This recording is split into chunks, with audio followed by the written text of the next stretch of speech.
تنصروا الله ينصركم ويثبت أقدامكم. Assalamualaikum warahmatullahi wabarakatuh. Selamat malam Ustadz, mohon maaf mengganggu waktunya.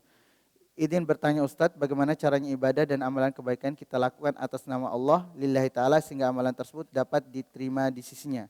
Misalnya ketika bersedekah, apakah kita mengatakan dalam hati lillahi ta'ala, ataukah boleh kita meniatkan sedekah tersebut untuk orang tua dan tetap diterima amalannya, itu harus bagaimana Ustadz? Nah ini contoh sedekah aja.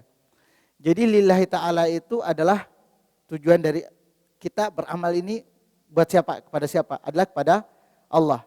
Bersedekah buat orang tua, pahala dari amalan itu kita buat kita enggak atau buat orang lain. Jadi gini.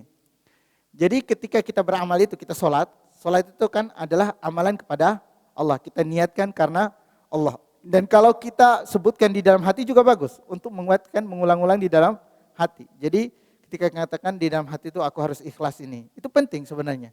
Tapi enggak harus gitu. Tapi kalau itu dilakukan juga bagus untuk mengingatkan diri akan keikhlasan. Jadi waktu kita sholat sekarang ini adalah kita sholat kepada Allah insya Allah lillahi ta'ala atau pengajian ini lillahi ta'ala dan kita mengharapkan Allah memberi kita pahala. Orang yang dia bertanya ini arahnya berbeda.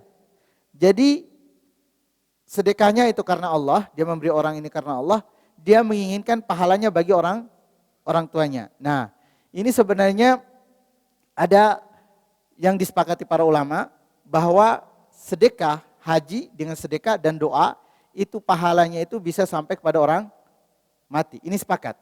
Jadi kalau kita bersedekah buat si A atau si B, kita hadiahkan pahalanya buat orang tersebut, ini akan sampai. Dan ini tidak berhubungan dengan keikhlasan.